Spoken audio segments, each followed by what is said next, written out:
देखिए, संसद भवन में कल जो घटना हुई है वो वाकई शोचनीय घटना है। इस पे सरकार को संज्ञान में तो सरकार ने लिया ही है और इस पे कार्रवाई भी बहुत तेज़ी से हो रही है। केंद्र सरकार इस पे बहुत जल्द सारे दोषियों को पकड़ के इसकी जांच करके आरोपियों को सख्त सज़ा देने का कार्य करेगी। ये आज से 22 साल पहले यही चीज़ हुआ था सदन में। इसमें बहुत सी पार्टियां के मेंबर, बहुत सी पार्टियां के नेता बैठे रहते हैं।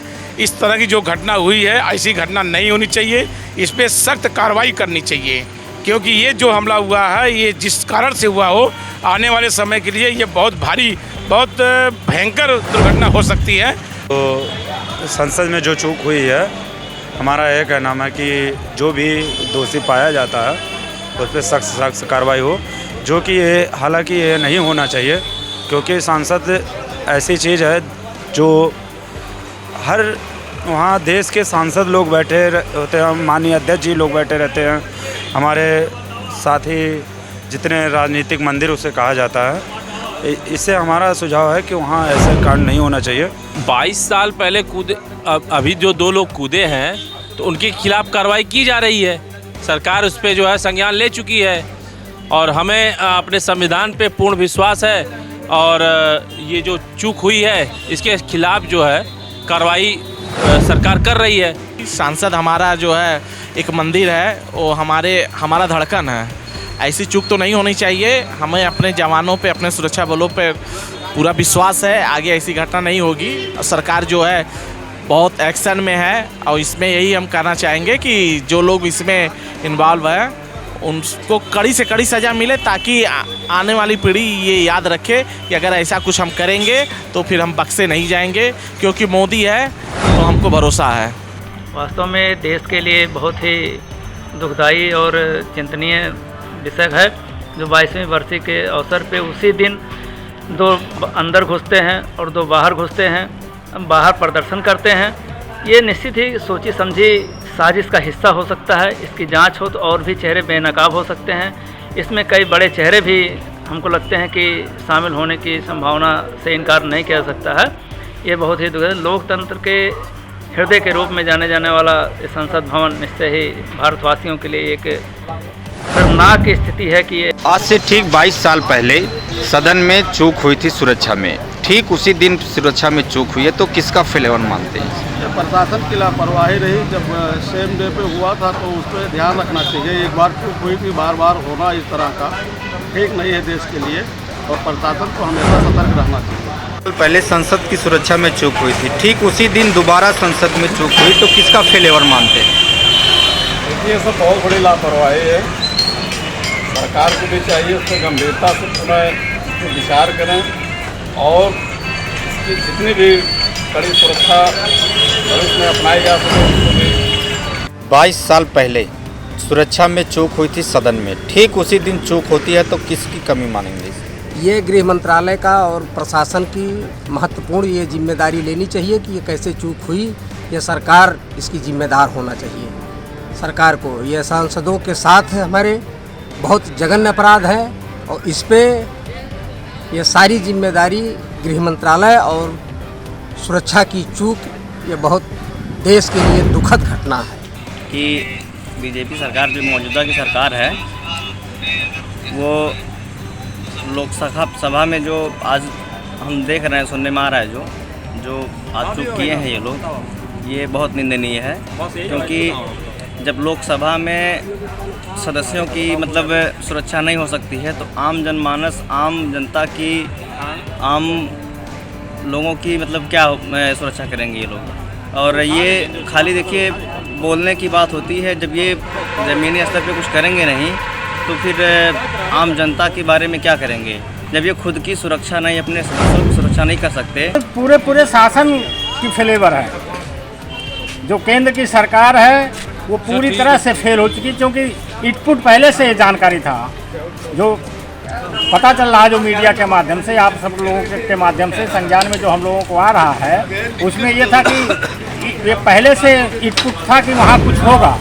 संसद पे तैनात सुरक्षा कर्मियों की लापरवाही का जीता जागता उदाहरण है, जिसने हमारे सैकड़ों सांसदों के जीवन को संकट में डाल दिया। और ये जानकारी मिली है जिसमें 2 लोगों के पास बीजेपी के मैसूर सांसद के द्वारा पास गैलरी को बनवा के दिया गया था। निश्चित रूप से ये बहुत ही दुर्भाग्यपूर्ण है और संसद की सुरक्षा व्यवस्था को पुनः देखने की जरूरत। आखिर भारतीय सुरक्षा एजेंसियां जो है जांच सिर्फ करती हैं, लेकिन खुफिया तंत्र क्या कर रहा था? सवाल सबसे बड़ा ये है। इसकी सज़ा अगर सुरक्षा कर्मियों को मिले तो इंटेलिजेंस को भी मिलनी चाहिए।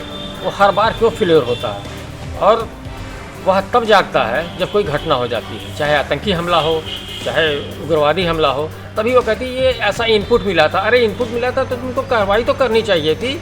ऐसी कोई कार्रवाई नहीं हुई। अगर वो स्मोक न लेकर के गए होते, रिवॉल्वर ले गए होते या कोई और इस्तेमाल किए होते विपक्ष का, तब क्या होता? संसद में हमला हुआ था उस समय भी भाजपा की सरकार केंद्र में थी और लगता है ये सब प्रायोजित कार्यक्रम है। और अभी भी जो वर्तमान में जो 13 दिसंबर को जो हुआ है 2023 को, उसमें भी सब विपक्षी पार्टियां सफेद होकर के समायोजित होकर के यानी प्रायोजित कार्यक्रम चला रहे हैं। इससे मोदी जी और देश की बदनामी है। 13 दिसंबर 2001 को संसद में हमला हुआ था और 13 दिसंबर 2023 को एक आदमी संसद में घुसा था। इसमें अपने क्या सुरक्षा की दृष्टि से अपने क्या सुरक्षा की दृष्टि से तो सिक्योरिटी को तो और टाइट पोजीशन और टाइट रखना था। अब ये तो रहे कुछ शरारती तत्व थे जो अपने आप को फेमस करने के लिए संसद के अंदर में घुस गए थे। भारत के संसद में, इतनी बड़ी संसद में, इसके पहले 2001 में जो हुई थी जिहादियों द्वारा, जो जिहादी टाइप की मानसिकता के लोग हैं, वो आज जो है भारत में रहने वाले हिंदू समाज, अपार हिंदू समाज का विरोध कर रहे हैं। और माओवादी है, मार्क्सवादी लोग इस टाइप की जो मानसिकता रखते हैं, इस टाइप की घटना हुई, अपनी घटना है। इसमें तत्काल जब कल की घटना को देखते हुए तत्काल उन्होंने संसद के सदस्यों ने तुरंत उनको गिरफ्तार किया, तुरंत पकड़ा, तुरंत गिरफ्तार किया, पुलिस के हवाले किया। देखिए, ये जो संसद में चूक हुआ है, ये सरकार की नाकामयाबी है और पूरा देश इस जो है चूक के लिए ये मानता है जो है कि ये दुर्भाग्यपूर्ण है देश के लिए। और जब लोकसभा ही सुरक्षित नहीं रहेगा तो आम जनमानस क्या उम्मीद करेगा इसे सरकार से? इसलिए हम तो इसका घोर विरोध करते हैं कि सरकार को संज्ञान में लेकर के पूरी तरह जांच कराना चाहिए। सुरक्षा में चूक हो गई है, लेकिन उसके लिए सरकार जिम्मेदार नहीं है। निश्चित तौर से सरकारें जो भी सरकारें रही हैं, कहीं कहीं सुरक्षा को लेकर के हमेशा जो है बहुत ही तरीके से ये सुरक्षा का काम करते हैं, लेकिन सुरक्षा में कहीं चूक हो गई है। जांच हो रहा है, जांच में जो भी दोषी होंगे निश्चित तौर से आदरणीय प्रधानमंत्री मोदी जी और उत्तर प्रदेश में जो योगी जी की सरकार चल रही है, बहुत अच्छी सरकार चल रही है, इसमें कहीं कोई कसर नहीं है। अब संसद भवन को लेकर के जो सुरक्षा का कहीं कुछ घेरा तोड़ा गया है, निश्चित तौर से उसकी जाँच हो रही है और उसमें जो भी दोषी होगा वो बख्शा नहीं जाएगा। संसद भवन तो सुरक्षित है ही, लेकिन कहीं न कहीं उसमें कोई न कोई अधिकारी, कोई कर्मचारी निश्चित तौर से कहीं सुरक्षा में चूक किया है और उसका खमियाजा वो भोगेंगे। जांच हो रहा है और जांच में जो भी आ जाएगा सामने, चाहे जितनी बड़ी शक्ति होगी, प्रधानमंत्री आदरणीय मोदी जी उसको छोड़ने वाले नहीं हैं। और निश्चित तौर से अमित शाह जी जो गृह मंत्री हमारे हैं, बहुत अच्छी जाँच समिति बनाए हैं, जाँच हो रही है उसकी, और जाँच रिपोर्ट आने पर उसको दोषियों को बख्शा जाएगा। एक इसे 22 साल पहले की घटना से जोड़ना और उस घटना से प्रेरणा लेके किया गया है, ऐसा कुछ कहना कुछ जल्दबाजी होगी। जोड़ने को तो लोग ब्रिटिश काल में असेंबली में, तत्कालीन असेंबली में भगत सिंह और उनके साथी द्वारा फेंके गए बम से भी तुलना कर रहे हैं, लेकिन ये जल्दबाजी होगी। अभी पुलिस को जांच करने दीजिए। हाँ, एक चीज़ साफ है कि नए पार्लियामेंट की सुरक्षा के दावे करने वाली इस सरकार एक्सपोज हुई है। सुरक्षा तार कर दिया इस घटना ने। बड़ी बात तो यह है कि पार्लियामेंट को एसपीजी की सुरक्षा प्राप्त है। दूसरी बात यह है कि सघन जांच के बाद कोई भी व्यक्ति दर्शक दीर्घा में जा सकता है। मेरा सबसे बड़ा प्रश्न यह है कि निसंदेह चूक तो चूक है, उसकी मैं निंदा करता हूँ और उनके खिलाफ़ अधिकतम कठोर कार्रवाई की मांग करता हूँ। लेकिन जो वहाँ सुरक्षा में लगे हुए हैं उनमें से किसी न किसी का दोष है।